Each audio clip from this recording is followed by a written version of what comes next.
உங்களுக்கு தான் வெயிட் பண்ணிட்டு இருக்கேன். என்ன வான்மதி சொல்லுங்க. எனக்கு அர்ஜென்ட்டா கொஞ்சம் பணம் வேணுங்க.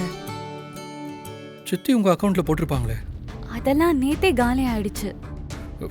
அதுக்குள்ள காலி ஆயிடுச்சா? அப்படி என்னங்க செலவாயிடுச்சு? என்னங்க நீங்க ஒரு பொண்டாட்டி செலவு பண்றது கூடவா கணக்கு கேப்பீங்க?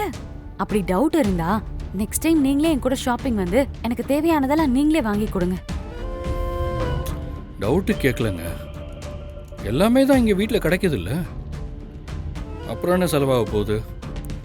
அதான் கேட்டேன். ஏங்க எனக்குன்னு தனிப்பட்ட செலவு இருக்க கூடாதா? நான் பணம் கேட்க கூடாதா? இவ்ளோ பெரிய வீட்டு மருமகளா இருந்துகிட்டு சின்ன சின்ன விஷயத்துக்கு கூட ஆசைப்படக்கூடாதா? வான்மதி, ஒரு விஷயத்த நல்லா தெரிஞ்சுக்கோங்க. உங்களுக்கு எவ்வளோ வேணாலும் செலவு பண்ணுறதுக்கு உரிமை இருக்கு.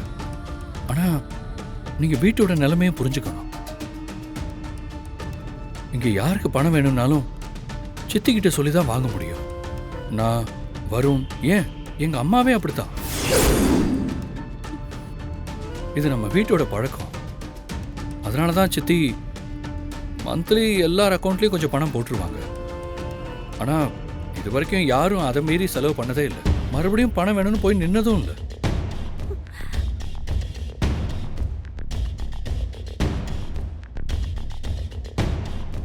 இப்போ உங்களுக்கு பணம் வேணும்னு கேட்டா சித்தி எவ்வளவு வேணாலும் கொடுப்பாங்க.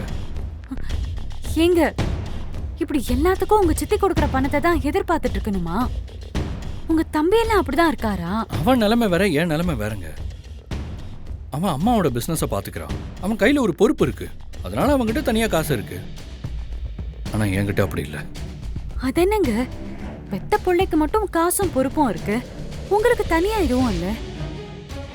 அப்போ அவங்களுக்கு நீங்க முக்கியம் இல்லையா?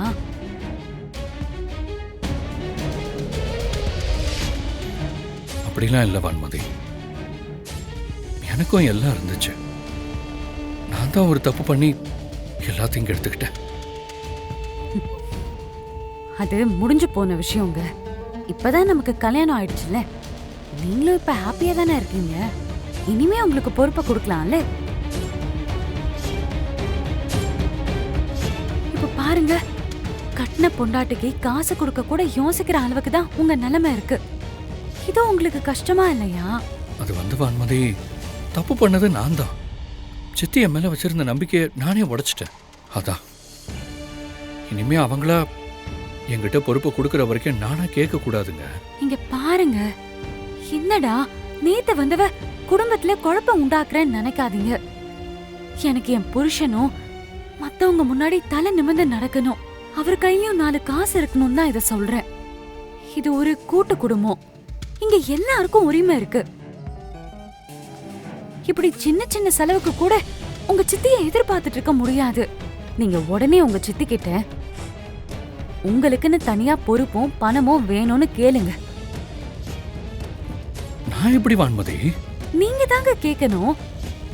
இங்க எந்த கதவும் தானா திறக்காது, நாம தான் திறக்கணும். உங்க உரிமையை நீங்க கேட்க போறீங்க. இதுல என்ன தப்பு?